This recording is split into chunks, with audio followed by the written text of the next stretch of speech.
Welcome back to Keerthi Sowmi's kitchen. இன்னைக்கு வீடியோல ஒரு பிரேக்ஃபாஸ்ட் ரெசிபி ரவா பொங்கல் தான் செய்ய போறோம்.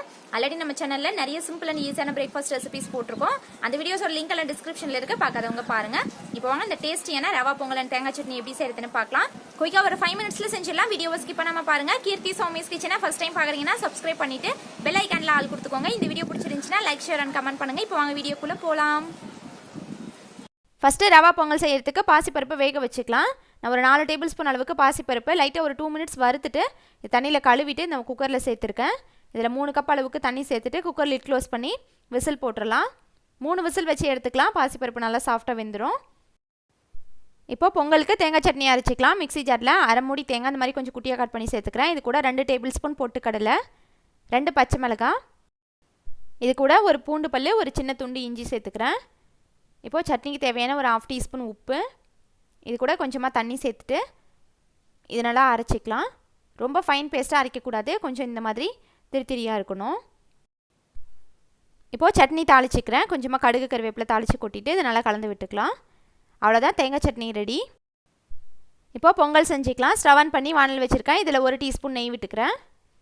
இதில் ஒரு பச்சை மிளகாய், கொஞ்சமாக துருவனை இஞ்சி, கொஞ்சம் கருவேப்பிலை தலை, 1/2 டீஸ்பூன் சீரகம், 1/2 டீஸ்பூன் மிளகு சேர்த்துட்டு இதை வறுத்துக்கிறேன். லைட்டாக இது பொரிஞ்சதும் இதில் 1 டீஸ்பூன் எண்ணெய் சேர்த்துக்கிறேன். நீங்கள் எண்ணெய்க்கு பதிலாக நெய் கூட சேர்த்து வறுத்துக்கலாம். இப்போ இதில் ஒரு 5-6 முந்திரி பருப்பு சேர்த்துக்கிறேன். சேர்த்துட்டு இதையும் வறுத்து விட்டுக்கலாம்.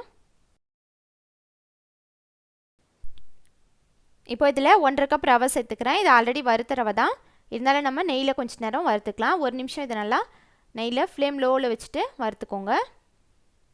இன்னும் ஒரு 1/2 கப் ரவை, டோட்டலாக 1/2 கப் ரவை சேர்த்துருக்கேன். இதெல்லாத்தையும் நல்லா வறுத்ததுக்கப்புறமா இப்போ இதில் நம்ம வேக வச்சுருக்கோம்ல அந்த பாசிப்பருப்பு இதை நல்லா மத்து வச்சு கடைஞ்சி இல்லைனா மசிச்சு சேர்த்துக்கோங்க. சேர்த்துட்டு இதையும் இந்த ரவை கூடயே நல்லா மிக்ஸ் பண்ணி விட்டுக்கலாம்.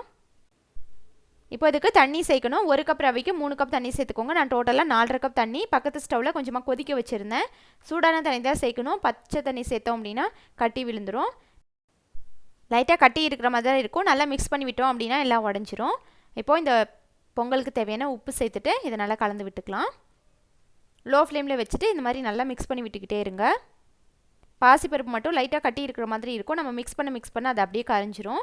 இப்போ பாருங்கள், இந்த மாதிரி பாத்திரத்தில் ஒட்டாமல் நல்லா ஒன்று சேர்ந்து வரும். லாஸ்ட்டாக இதில் உங்களுக்கு வேணும்னா இன்னும் 1 டேபிள் ஸ்பூன் நெய் சேர்த்துட்டு இதை நல்லா கலந்து விட்டு சூடாக சாப்பிட்லாம். ரொம்ப சூப்பராக இருக்கும் டேஸ்ட்டு. அவ்வளோதான், நம்மளோட டேஸ்டியான ரவா பொங்கல் ரெடி.